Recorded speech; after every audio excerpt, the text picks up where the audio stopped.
بسم اللہ الرحمن الرحیم۔ السلام علیکم۔ یہ national audio library for the blind کی آواز ہے۔ یوم دفاع کے موقع پہ پیش خدمت ہے کتاب بدر سے باٹا پور تک، جنگ ستمبر 1965 کی ولولہ انگیز داستان۔ تحریر عنایت اللہ، آواز عنیزہ مصطفیٰ۔ اس کتاب کی تمام اقساط حاصل کرنے کے لیے ڈسکرپشن باکس میں دیے گئے پلے لسٹ کے لنک پر کلک کریں۔ شکریہ۔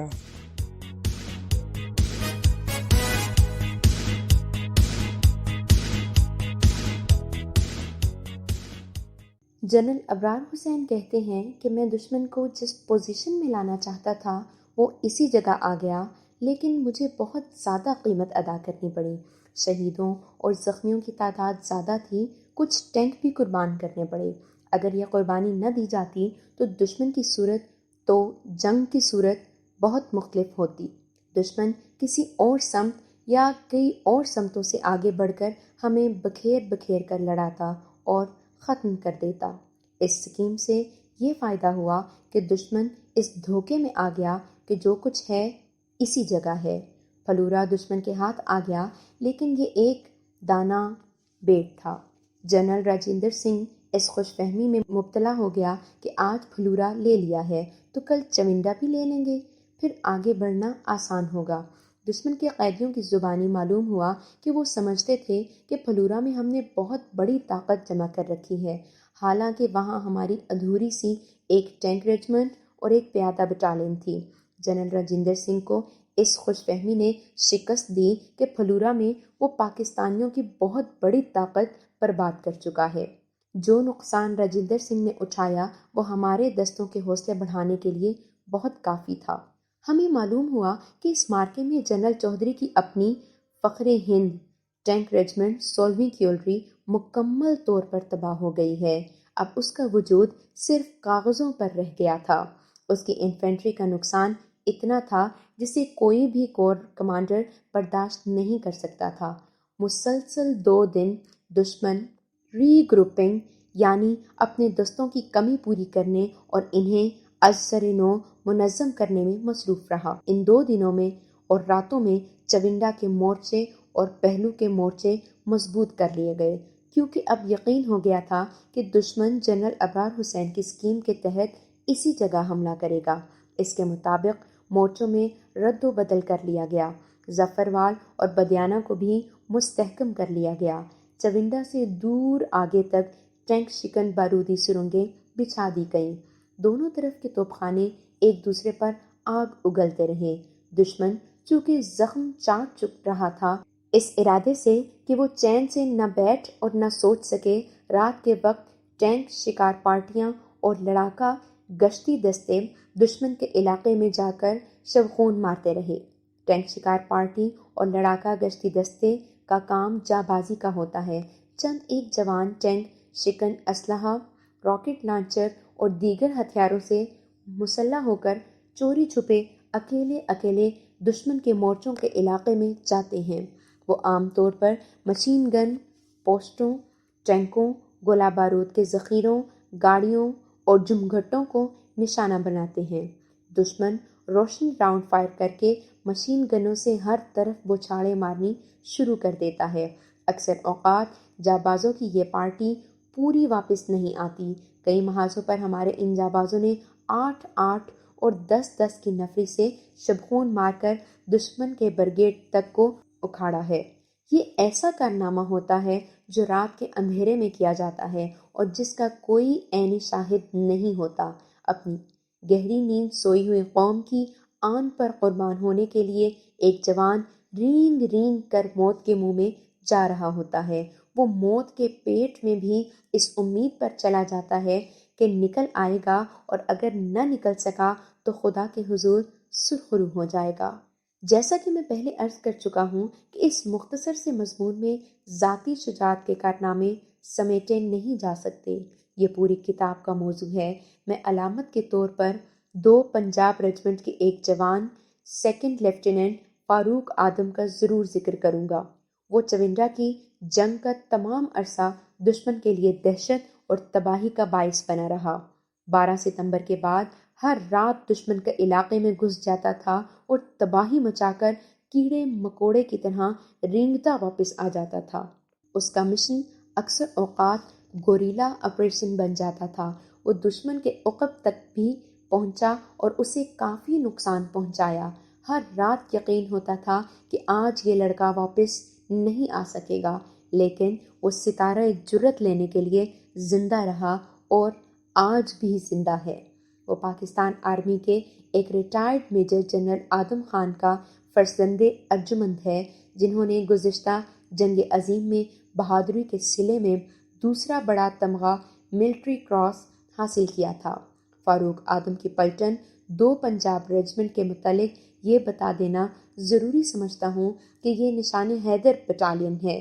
پہلے نشان حیدر کیپٹن سرور شہید اسی بٹالین کے افسر تھے۔ اس بٹالین نے چونڈا کے میدان میں بڑی جان فسانی سے نشان حیدر کی لاج رکھی۔ جنرل امیر عبداللہ خان نیازی کا بریگیڈ بھی جنرل ابرار حسین کی تحویل میں آ گیا۔ ہمارے ہوائی او پی اڑتے رہے اور دشمن کی نقل و حرکت دیکھتے رہتے تھے۔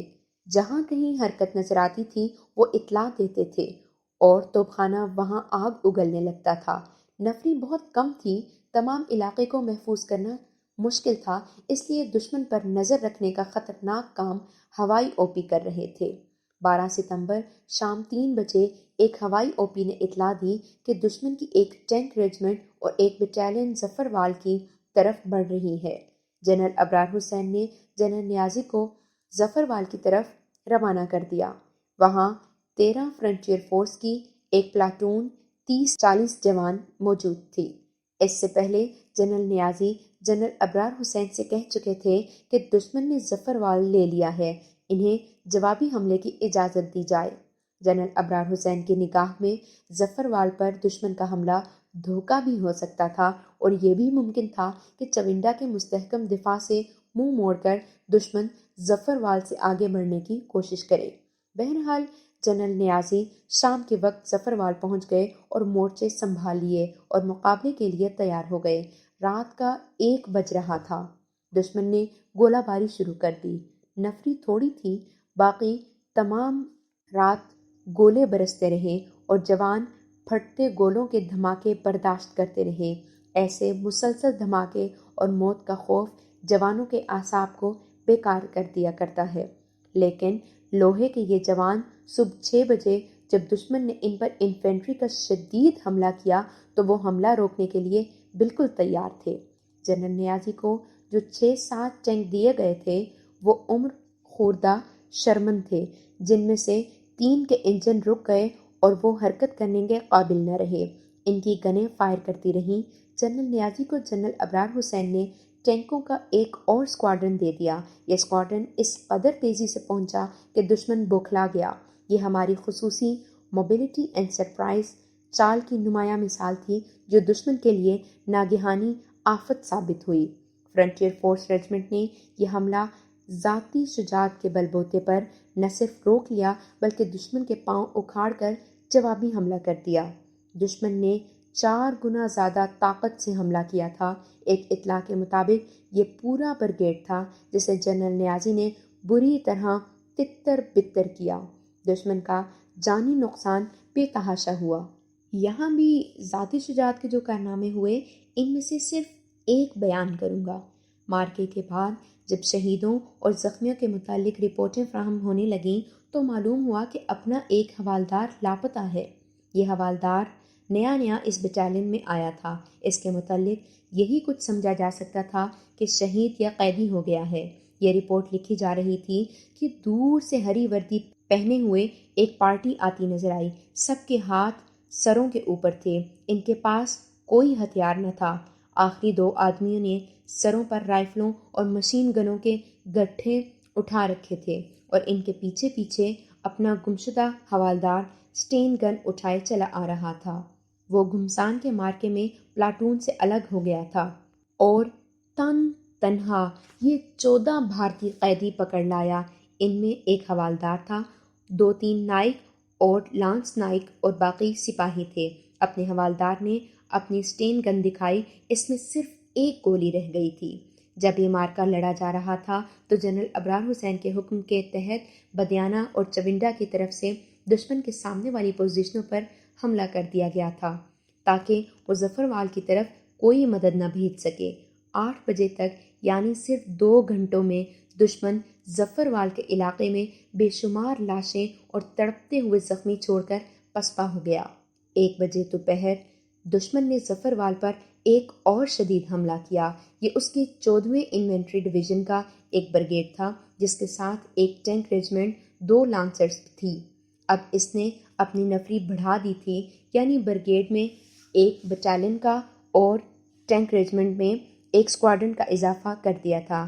اب کے دشمن جو ٹینک لایا وہ بالکل نئے سینچورین تھے جن کی تعداد اضافے کے ساتھ 70 اور 80 کے درمیان تھی۔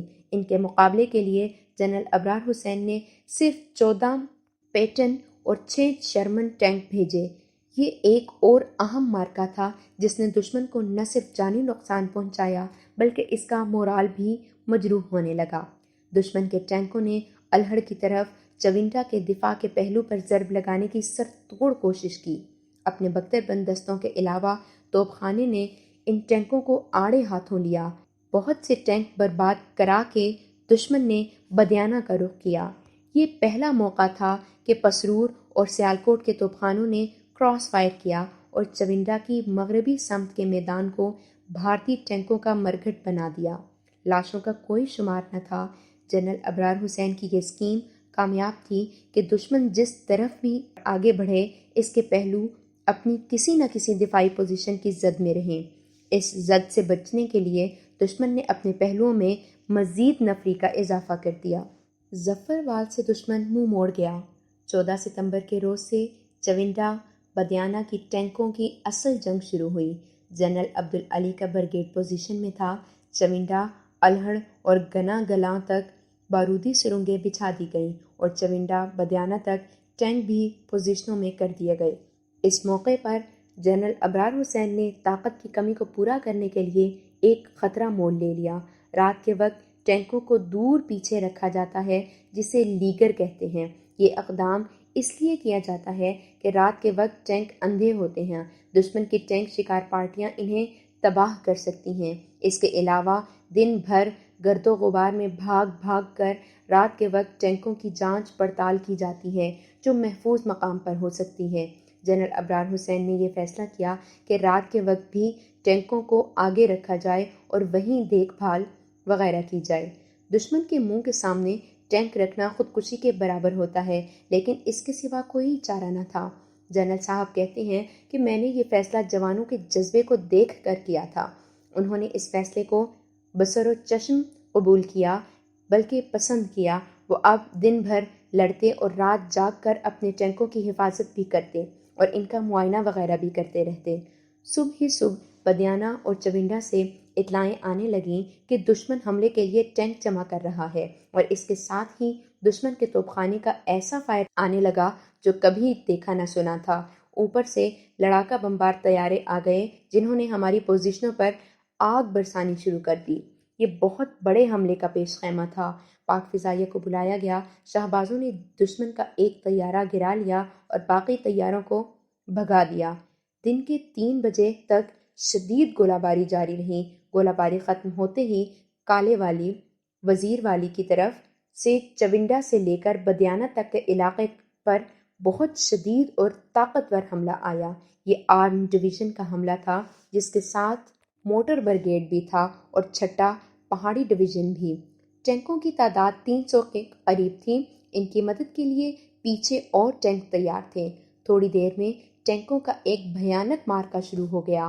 انڈین ایئر فورس نے دل کھول کر اپنے بختر بند ڈویژن کو مدد دی۔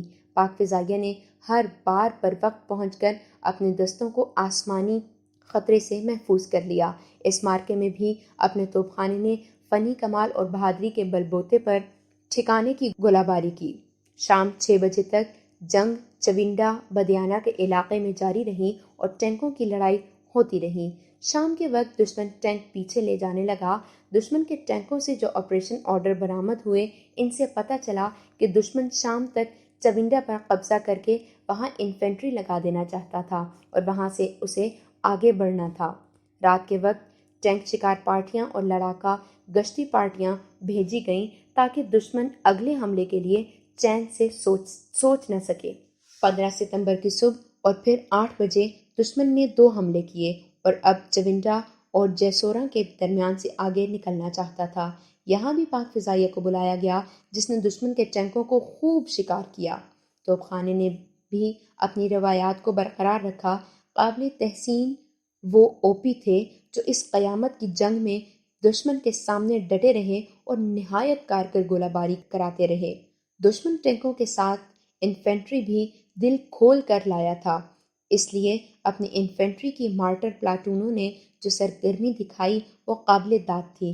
اس کے باعث او پی زخمی ہو کر بھی اپنی پوزیشن سے نہ ہٹے اور فائر کنٹرول کرتے رہے۔ ٹینکوں کا یہ عالم تھا جیسے گتھم گتھا ہو گئے ہوں۔ رخ بابا بھورے شاہ کا گھنا جنگل دشمن کے کام آ رہا تھا۔ وہ اسی جنگل کی آڑ میں آگے بڑھتا تھا۔ آخر اپنے توپ خانے نے اس جنگل پر گولہ باری کی جس سے دشمن کے لیے یہ راستہ بھی بند ہو گیا۔ دشمن نے اب آگے بڑھنے کا یہ طریقہ اختیار کر لیا کہ تھوڑا تھوڑا آگے بڑھتا اور انچ انچ رینگ رینگ کر ذرا ذرا سے علاقے پر قابض ہوتا جاتا تھا۔ یہ چال آرم ڈویژن کے لیے بزدلانہ تصور کی جاتی ہے۔ جس کے پاس 600-700 ٹینک ہوں وہ بختر بند جنگ کی چالوں سے اور پوری دلیری سے حملہ کیا کرتا ہے، لیکن جنرل رنجندر سنگھ کے پاس اب اس کے سوا کوئی چال نہیں رہ گئی تھی کہ وہ مکر و فریب سے آگے بڑھے اور اندھا دھند طاقت جھونکتا چلا آئے۔ اس کے آپریشن آرڈر کے مطابق اس کا ارادہ یہ تھا کہ چونڈا کو گھیرے میں لے کر عقب سے ہمارے دفاع کو ختم کیا جائے۔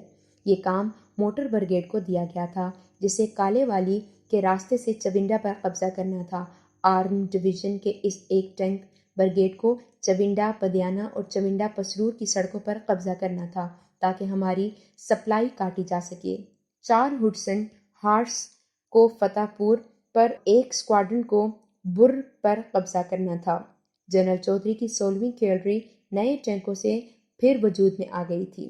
اسے بدیانہ پر قابض ہونا تھا۔ اسی طرح بھارتی لشکر کو چونڈا کو مستحکم اڈہ بنانا تھا، لیکن کرنل وجاہت حسین کی کمان میں بدیانہ میں محفوظ ٹاسک فورس کے جو ٹینک تھے انہوں نے پہلے سے تابڑ توڑ ضربے لگا کر دشمن کی کوئی اسکیم کامیاب نہ ہونے دی۔ دشمن طاقت کے نشے میں اتنا اندھا ہو چکا تھا کہ اسے اتنا بھی نظر نہ آتا تھا کہ ہم کہاں اور وہ کہاں ہیں۔ دیکھا گیا کہ دشمن کی انفینٹری کی تقریباً 50 گاڑیاں پھلورا کی طرف سے چلی آ رہی تھیں۔ وہ کالے والی کے قریب رکیں اور ان میں سے بھارتی سور میں اس طرح اطمینان سے اترنے لگے جیسے پکنک پر آئے ہوں۔ ہمارے توپ خانے کے ایک او پی نے ان پر ایئر برسٹ ہوا میں پھٹنے والے فائر کرائے۔ ان میں صرف 4-5 سپاہی بھاگ کر نکلتے ہوئے دیکھے گئے، باقی وہیں ٹھنڈے ہو گئے۔ ان کی لاشیں فائر بندی تک وہیں پڑی گلتی سڑتی رہیں۔ پچھلے پہر بھارتیوں کی ایک انفینٹری بٹالین نے چونڈا کے مورچوں پر دائیں پہلو سے حملہ کیا۔ وہاں 2 پنجاب ریجمنٹ تھیں۔ ہمارے جوانوں نے فائر روک لیا اور مورچوں میں دبک گئے۔ بھارتی بٹالین بڑے اطمینان سے بڑی آگے چل رہی تھی۔ ان کے ساتھ ٹینک بھی تھے۔ جب وہ ہمارے مورچوں کے قریب آ گئے تو ان پر قیامت ٹوٹ پڑی۔ انہیں پیش قدمی تو بھول گئی اور پسپائی بھی محال ہو گئی۔ 15 ستمبر کے خونریز مارکے سے آگے کی بات سنانے سے پہلے میں 1-2 مثالی کارنامے بیان کر کے واضح کرنا چاہتا ہوں کہ پیادہ جوانوں نے کس طرح ٹینکوں کا مقابلہ کیا۔ کارنامے صرف یہ 2 ہی نہیں، سینکڑوں جوانوں نے ایسے کارنامے سر انجام دیے ہیں۔ کوہاٹ کا رہنے والا سپاہی سردار حسین شہید کا ایک پیادہ بٹالین میں تھا۔ اس کی کمپنی سی کمپنی کو شہر کے دھندلکے میں الہڑ ریلوے اسٹیشن سے آگے جا کر پوزیشن لینے کا حکم ملا۔ دشمن کا ایک ٹینک قریب ہی کہیں چھپا ہوا تھا۔ اس نے مشین گن فائر کرنی شروع کر دی جس سے سی کمپنی کے 7 جوان شہید اور 9 زخمی ہو گئے۔ ایک سینچورین ٹینک ریلوے اسٹیشن کے پلیٹ فارم پر حرکت کرتا نظر آیا۔ ایسے نازک وقت سپاہی سردار حسین میدان میں کسی کے حکم کے بغیر کود پڑا۔ اس کے پاس آر گن تھی جو کھلی جیپ پر نصب تھی۔ وہ جیپ کو کھلے میدان میں ٹینک کے 200 گز کے فاصلے پر لے آیا اور ایک گولے سے دشمن کے اس سینچورین ٹینک کو تباہ کر دیا۔ ابھی شہر کا دھندلکا چھٹا نہیں تھا، اس لیے آر آر کے شعلے نے گن کی نشاندہی کر دی۔ سردار حسین پر کئی گولے بیک وقت فائر ہوئے، جس سے اس کا ایک ساتھی شہید ہوا اور سردار حسین زخمی ہو گیا۔ زخموں کی پرواہ نہ کرتے ہوئے اس نے دیکھا کہ گولے کدھر سے آئے ہیں۔ اسے دھندلکے میں دشمن کے 4 ٹینک نظر آئے۔ اس نے ایک اور گولہ فائر کیا، جس سے دشمن کا ایک ٹینک تباہ ہو گیا، مگر باقی 3 ٹینکوں کے گولوں نے سردار حسین کی جیپ کو نشانہ بنا لیا اور سردار حسین کے جسم کے پرخچے اڑ گئے۔ اس وقت کوہاٹ کا ہی رہنے والا سپاہی محمد حسین اپنے ساتھیوں کے خون کا بدلہ لینے کے لیے کھلے میدان میں آ گیا۔ اس کے پاس بھی آر آر گن تھی۔ اس نے تینوں ٹینکوں کو آمنے سامنے جھڑپ میں اس قدر پھرتی سے تباہ کر دیا کہ دشمن کا کوئی بھی گولہ اس کی جیپ پر نہ لگ سکا۔ یہ انسانوں اور ٹینکوں کا معرکہ تھا۔ چونڈا کے میدان میں پاک فوج کے گوشت پوست کے انسان بالکل اسی طرح لوہے کے آگ اگلتے قلعوں سے ٹکرا گئے تھے۔ 15 ستمبر کے خون ریز مارکے سے آگے کی بات سنانے سے پہلے میں 1-2 مثالی کارنامے بیان کر کے واضح کرنا چاہتا ہوں کہ پیادہ جوانوں نے کس طرح ٹینکوں کا مقابلہ کیا۔ 16 ستمبر کا دن پاکستان کے لیے ایک خطرناک دن تھا۔ ملک و ملت کی آبرو انہی جانبازوں کے ہاتھ تھی جو چونڈا کے میدان میں لڑ اور کٹ رہے تھے۔ دشمن تو نفری کی افراد کی وجہ سے اپنے سپاہیوں کو آرام دے لیتا تھا، مگر ہمارے وہی جوان لڑ رہے تھے جو پہلے روز میدان میں اترے تھے۔ انہیں ایک لمحے کا آرام نہ ملا، بوٹ اتارنے کی مہلت نہ ملی۔ وہ زخمی اور شہید ہوتے چلے جا رہے تھے اور موت کے خلاف سینہ سپر تھے۔ 16 ستمبر کی صبح دشمن نئے ٹینکوں اور تازہ دم پلٹنوں سے فیصلہ کن مارکا لڑنے کے لیے آیا۔ صبح کے وقت اس کے توپ خانے نے گولوں کا می برسانا شروع کر دیا۔ ہمارے مورچوں پر لوہے کے لال انگارہ ٹکڑے اور پتھر اڑ رہے تھے۔ دھماکوں سے دل اور اعصاب لرز رہے تھے۔ دھرتی کا سینہ چاک ہو رہا تھا۔ بھارتی جیسے وہ سارا ہی گولہ بارود چونڈے کے دفاعی مورچوں پر پھونک ڈالنا چاہتے ہیں، جو انہوں نے چین کے حملے کا ڈھونگ رچا کر امریکہ اور برطانیہ سے جمع کیا تھا۔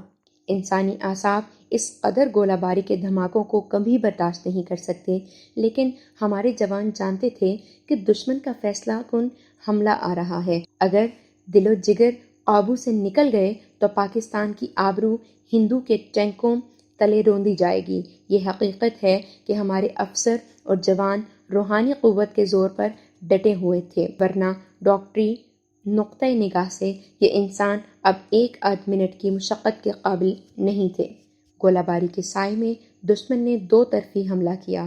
ایک حملہ الہڑ ریلوے لائن کے ساتھ ساتھ اور دوسرا اسی طرف سے جیسوراں اور جیسوراں سے بوتر ڈوگراندی کی طرف۔ دشمن گھیرا ڈالنے کی کوشش کر رہا تھا۔ جیسوراں کی سمت والا حملہ زیادہ طاقتور تھا۔ اپنی فرنٹیئر فورس کی ایک پوزیشن کچلی گئی اور کئی ایک ٹینک تباہ ہو گئے۔ ایک حملہ چونڈا اور بدیانہ کے علاقے پر آیا۔ ان حملوں کی شدت اور طاقت اتنی تھی کہ اسے روکنے کے لیے کم از کم اتنی ہی طاقت درکار تھی، لیکن اپنے تھوڑے سے ٹینکوں نے اسے روکا اور انتہائی خون ریز مارکا لڑا۔ خطرہ تو یہ تھا کہ ساری ہی دفاعی لائن کچلی جائے گی، لیکن صرف جیسوراں اور بوتر ڈوگراندی ہاتھ سے نکلا۔ یہ قربانی دینی ہی تھی۔ چونڈا بدیانہ روڈ بھی کٹ گئی۔ رابطہ لائن LC پسرور سے کر لی گئی۔ ریلوے لائن سے بھی دشمن آگے نکل آیا۔ ٹاسک فورس شام کے وقت اسے روکنے میں کامیاب ہو گئی۔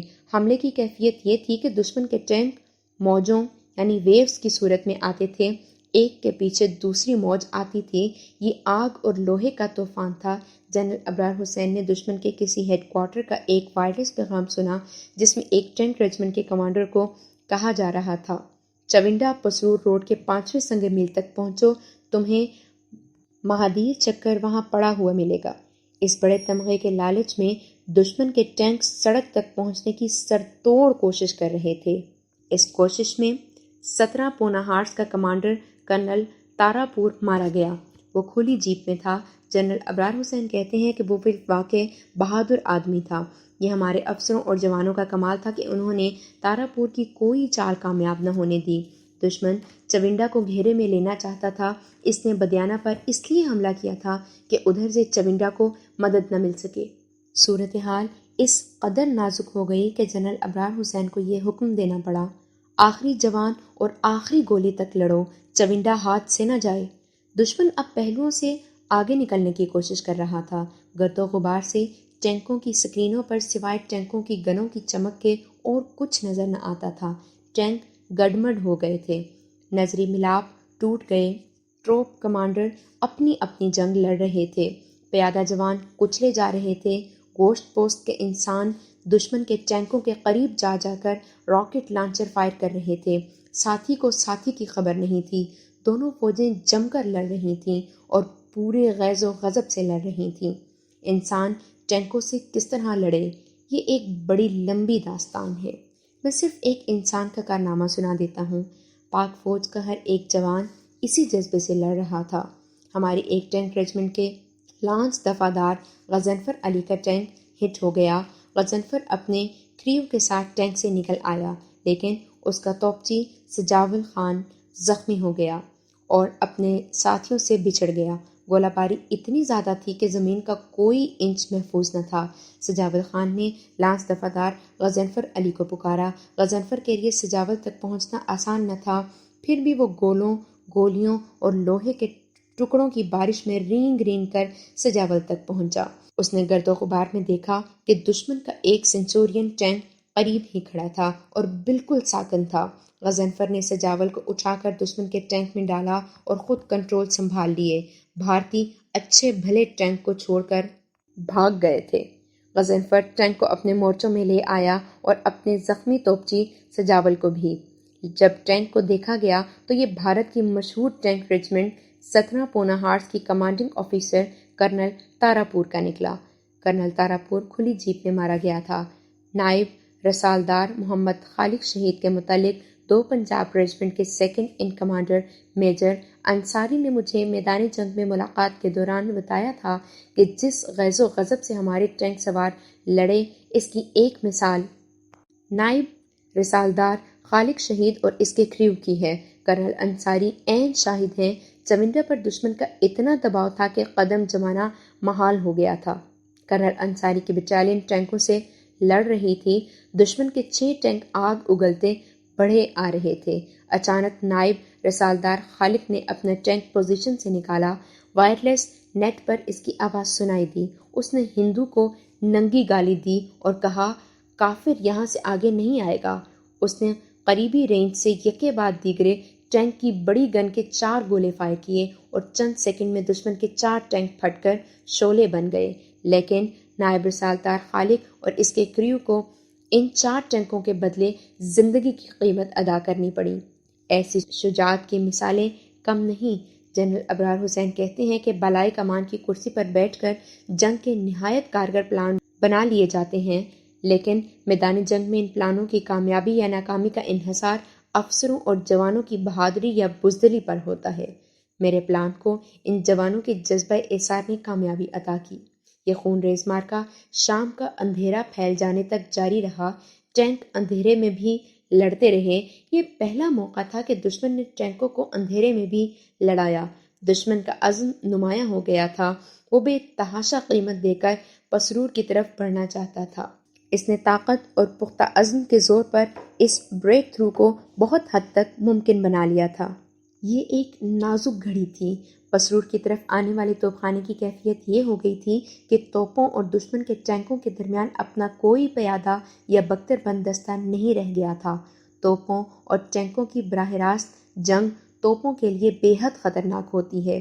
ٹینک تو پلک جھپکتے پینترا بدل سکتا ہے، لیکن توپ کو اتنی سرعت سے متحرک نہیں کیا جا سکتا۔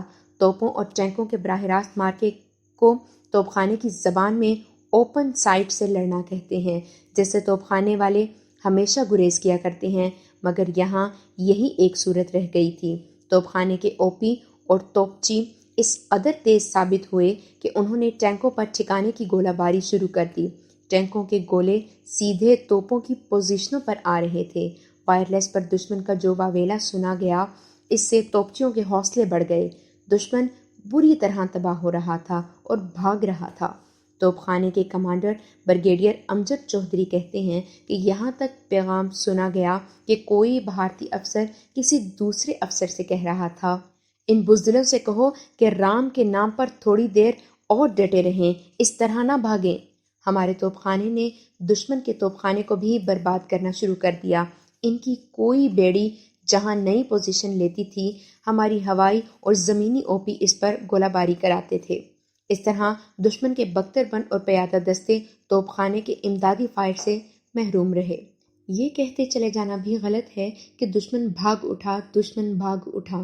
جنرل ابرار حسین کا بیان ہے کہ کم از کم ہم لوگ جو دشمن کے خلاف لڑے ہیں یہ کبھی نہیں کہیں گے کہ دشمن بزدل ہے، وہ پختہ عزم لے کر آیا تھا اور اس نے آپریشن نیپال کی کامیابی کی خاطر ہوش ربا قیمت ادا کرنے سے گریز نہ کیا۔ اس کے حملہ آور دستے اگلی موج کی لاشوں پر پیش قدمی کرتے اور پورے جوش سے جے ہند کے نعرے لگاتے تھے۔ یہ تو ہمارے افسروں اور جوانوں کی حب الوطنی کی دیوانگی تھی اور ان کے دلوں میں لاکھوں مسلمان بچوں کے قاتل اور مسلمان بہو بیٹیوں کی عصمتوں کے لٹیرے کے خلاف اتنی نفرت تھی کہ وہ فراموش کر بیٹھے تھے کہ دشمن کی طاقت کتنی زیادہ اور ہماری طاقت کتنی کم ہے۔ اس جذبے کے علاوہ یہ پاک فوج کی فنی تربیت کا کرشمہ تھا کہ انہوں نے کم سے کم قوت سے زیادہ قوت کو کمزور کیا۔ جنرل ابرار حسین آگے جا کر پورے محاذ کا جائزہ لیتے اور ہدایات دیتے رہے۔ انہوں نے تمام افسروں کو حکم دے رکھا تھا کہ چونڈا ہاتھ سے نہ جائے۔ ان کی سکیم کے مطابق دشمن بار بار انہیں اپنا پہلو دے دیتا تھا اور خوب پٹتا تھا۔ رات کے وقت ٹینکوں کا مارکا سرد پڑ گیا۔ اس کا نتیجہ یہ تھا کہ دشمن نے کچھ زمین حاصل کر لی، لیکن اسے بہت زیادہ قیمت دینی پڑی۔ اس نے جو زمین حاصل کر لی تھی وہ اس کے لیے نقصان دہ تھی کیونکہ اس کے پہلو ہماری زد میں تھے۔ اس کی 2 بہترین ٹینک ریجمنٹیں، 4 ہڈسن ہارس اور 17 پونا ہارس تقریباً تمام کی تمام ختم ہو گئیں۔ انفینٹری کا نقصان شمار میں نہیں کیا جا سکتا، ہر سو لاشیں ہی لاشیں تھیں۔ چونڈا کے محور سی دفاع کو بچا تو لیا گیا لیکن بہت بڑی قربانی دے کر۔ ابھی خطرہ بدستور موجود تھا۔ رات کے وقت دشمن کے وائرلیس پیغامات سے، قیدیوں سے اور دیگر ذرائع سے جنرل ابرار حسین کو پتہ چل گیا کہ دشمن اس قدر نقصان اٹھا چکا ہے کہ وہ ری گروپنگ کر رہا ہے۔ اس کی کیفیت یہ تھی کہ 3 رجمنٹوں کے بچے کھچے ٹینکوں اور جوانوں کو ملا کر اس کی ایک رجمنٹ پوری نہیں ہو رہی تھی۔ کمک اور سپلائی کو ہمارے شہبازوں نے اس قدر تباہ کر دیا تھا کہ دشمن کو اب پیچھے سے مدد کم ہی مل رہی تھی۔ جنگی قیدیوں نے بتایا کہ وہ بھوکے ہیں، انہیں راشن اور ایمونیشن نہیں پہنچ رہا۔ شہبازوں نے اس کا پلوں وغیرہ کا سامان جو 300-400 گاڑیوں پر آیا تھا کلی طور پر تباہ کر دیا تھا۔ دشمن کی رات کی اس کیفیت کو دیکھتے ہوئے جنرل ابرار حسین نے اپنے دستوں کو حکم دیا کہ دشمن کو سنبھلنے نہ دو، جو کچھ پاس پلے رہ گیا ہے اسی سے جوابی حملہ کرو۔ دشمن 17 ستمبر کے روز ری گروپنگ میں مصروف رہا اور اپنے اوپر نفسیاتی اثر ڈالنے کے لیے کہیں کہیں حملے کرتا رہا۔ ان حملوں کی صورت میں پٹے ہوئے پہلوان کو بوکھلاہٹ کی سی تھی۔ 18 ستمبر کی صبح ہمارے ایک بختر بند بریگیڈ نے بریگیڈیئر ریاض الکریم کی قیادت میں دشمن پر حملے شروع کر دیے۔ دوسری طرف جنرل عبدالعلی نے حملہ کیا۔ ان حملوں کے دوران دشمن کے نقصان کا پتہ چلا۔ لاشوں پر لاشیں پڑی تھیں، جگہ جگہ ٹینک اور گاڑیاں جل رہی تھیں۔ ہمارے حملہ آور دستے دشمن کی لاشوں پر پیش قدمی کر رہے تھے اور یہ لاشیں ان کے تھکے ماندے اعصاب میں نئی زندگی اور نیا حوصلہ پھونک رہی تھیں۔ دشمن نے مقابلہ کیا مگر وہ ری گروپنگ کے دشوار مرحلے میں الجھا ہوا تھا۔ اس نے اس حملے کو طیاروں سے روکنے کی کوشش کی لیکن حملے کی تیزی کا یہ عالم تھا کہ طیاروں سے رک نہ سکا۔ اپنے توپ خانے کی گولہ باری اس قدر صحیح تھی کہ دشمن کو بھرپور مزاحمت کی مہلت اور فرصت نہ مل سکی۔ یہ حملے جذبے کے زور پر کیے گئے تھے۔ پاک فضائیہ کے شہبازوں نے خطرناک حد تک نیچے آ کر دشمن کے ٹینکوں کو تباہ کیا۔ ان دونوں حملوں کے درمیان دشمن کو پیس ڈالا گیا اور اس جیسے جیسورا اور سدریکے کے اہم مقامات واپس لے لیے گئے۔ دشمن نے ہمارے جوابی حملے کو ناکام کرنے کے لیے چونڈا کے مشرق سے 2 پنجاب ریجمنٹ پر انفینٹری سے حملہ کیا۔ اس انفینٹری کو ہمارے توپخانے نے تباہ کر دیا۔ دشمن نے اب اپنے لشکر کو چھوٹی چھوٹی پارٹیوں میں تقسیم کر دیا تھا جو جگہ جگہ حملے کر رہی تھیں، مگر دشمن کو یہ چال بہت مہنگی پڑی۔ مثلاً میلا کے مقام پر دشمن کی 2 انفینٹری کمپنیاں حملے کے لیے آئیں۔ ہمارے کمپنی کمانڈر نے ایک بھی گولی فائر نہ کی بلکہ گھات میں بیٹھے رہے۔ دشمن بہت قریب آ گیا تو اس پر 3 اطراف سے آگ برسنے لگی۔ ان میں سے وہی زندہ رہے جنہوں نے ہتھیار ڈال دیے۔ دوپہر کے وقت اطلاع ملی کہ دشمن سے جیسورا لے لیا گیا ہے۔ شام 7 بجے کے قریب قبضے کو مستحکم کرنے کے لیے فرنٹیئر فورس کی 2 کمپنیوں کو بھیجا گیا۔ ادھر سے دشمن کی انفینٹری ٹینکوں کی سپورٹ کے ساتھ جیسورا واپس لینے کے لیے چلی آ رہی تھی۔ ہماری انفینٹری کے ان مٹھی بھر جوانوں نے خوب قدم جمائے۔ دشمن اس قدر پختہ عزم لے کر آیا تھا کہ اس کی انفینٹری ہمارے مورچوں تک آ گئی۔ ہمارے جوان دست بدست جنگ کے لیے مورچوں سے نکل آئے۔ پاکستانی جوانوں کو پہلی بار ہندو اتنی قریب آ کر ملا تھا۔ وہ اسی ملاقات کے منتظر تھے۔ یہاں مجھے بلوچ ریجمنٹ کا ایک لانس نائک یاد آتا ہے جس نے کہا تھا کہ ٹینکوں کی جنگ کوئی بہادری نہیں ہوتی، ہم تو ہندو کے ساتھ دست بدست جنگ لڑنے کو بیتاب تھے۔ ہماری سنگینیں تڑپ رہی تھیں۔ اپنے جوانوں کو یہ موقع مل گیا اور انہوں نے خوب دل لگا کر غبار نکالا۔ جانے والی میں بھی ایسا ہی مقابلہ ہوا۔ اس گتھم گتھا جنگ میں دشمن کے ٹینک اپنی کٹتی ہوئی انفینٹری کی کوئی مدد نہ کر سکے۔ دشمن جیسورا کے ارد گرد مورچہ بند ہو گیا۔ اس صورتحال میں اپنے توپخانے نے وہ مدد کی کہ دشمن جم نہ سکا۔ 18 اور 19 ستمبر کی رات دشمن نے آخری بازی لگائی۔ دن کے وقت وہ اتنے ٹینک تباہ کرا چکا تھا کہ اب اس میں دن کے بختر بند حملے کی ہمت نہیں رہی تھی۔ پیچھے سے کمک کے راستے ہماری بڑی توپوں اور شہبازوں نے بند کر دیے تھے۔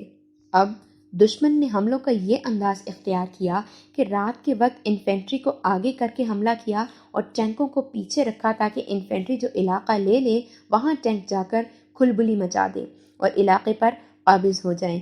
دشمن کا یہ شدید حملہ چونڈا اور بدیانہ پر تھا۔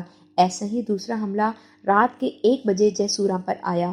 اس حملے میں اپنے مورچوں کو پیچھے ہٹانا پڑا کیونکہ نفری بہت تھوڑی اور دن بھر کی دست بدست جنگ کی تھکی ہوئی تھی، لیکن دوسری یونٹوں نے آگے بڑھ کر اس شگاف کو بند کر دیا۔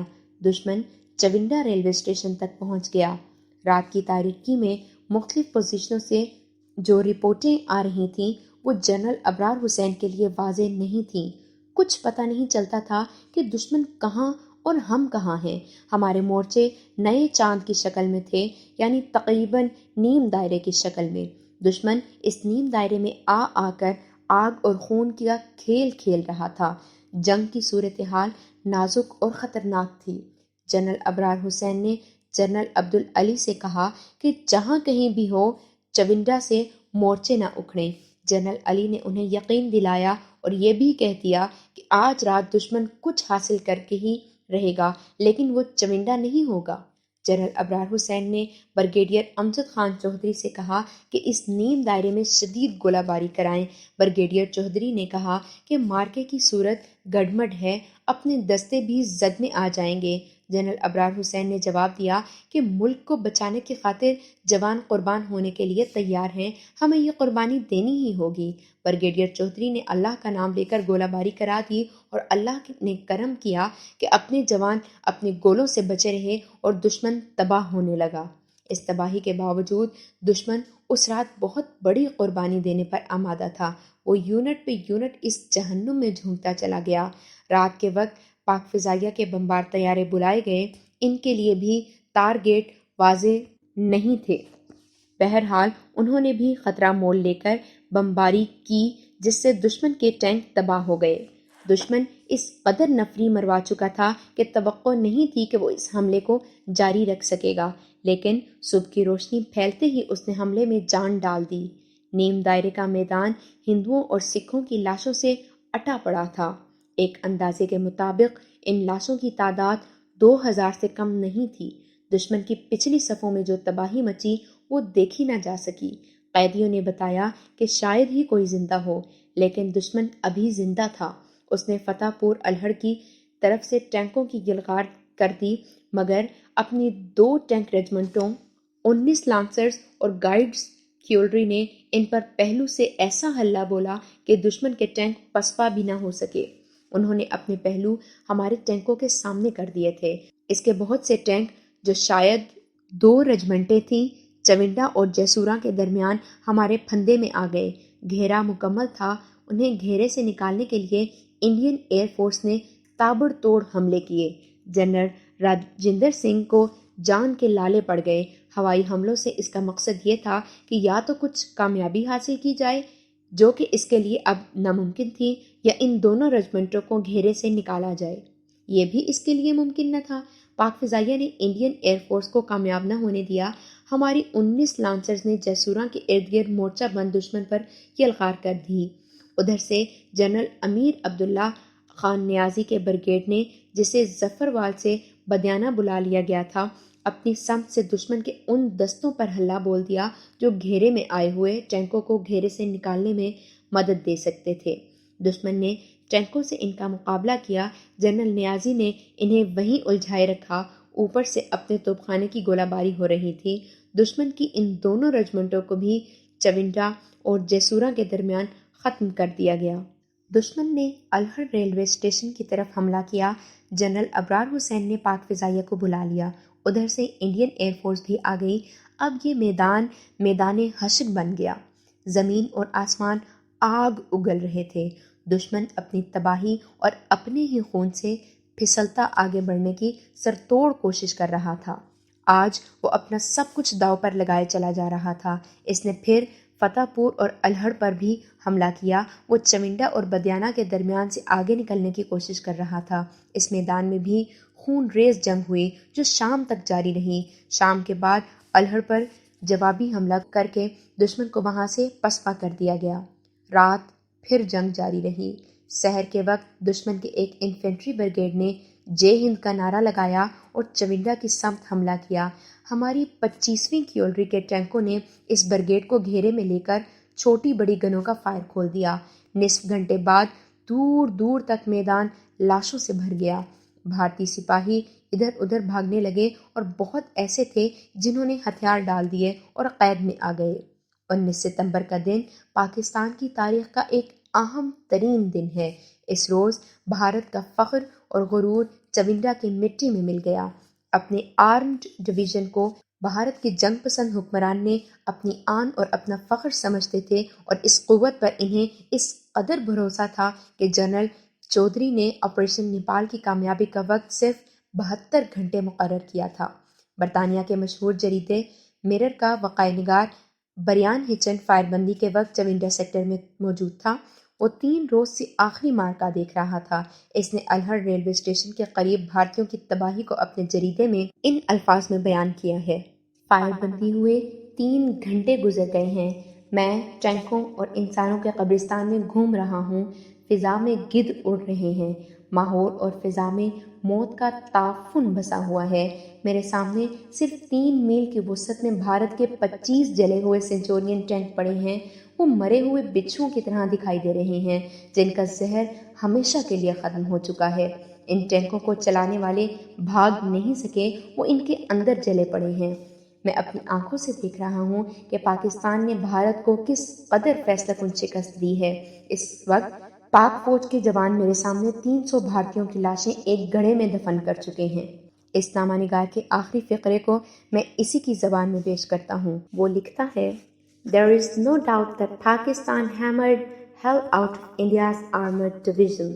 اردو میں اس فقرے کا ترجمہ یہی کچھ ہو سکتا ہے: اس میں کوئی شک نہیں کہ پاکستان نے بھارت کے آرمرڈ ڈویژن کا بھرکس نکال دیا ہے۔ 19 ستمبر کے بعد بھارتیوں کا یہ عالم تھا کہ وہ دفاعی مورچے تیار کرنے لگے۔ ان پر دہشت طاری ہو چکی تھی۔ ان میں اب اتنی سی ہمت بھی نہیں تھی کہ آگے آ کر اپنی لاشوں کو ہی اٹھا لے جاتے۔ ان ہزاروں لاشوں کو ہمارے جوانوں نے دبایا اور جلایا۔ ماحول کا یہ عالم تھا کہ درخت ٹنڈ منڈ کھڑے تھے، شاخیں اور پتے جل گئے تھے، گاؤں چھلنی ہو گئے تھے، زمین جھلس گئی تھی، جدھر نظر جاتی تھی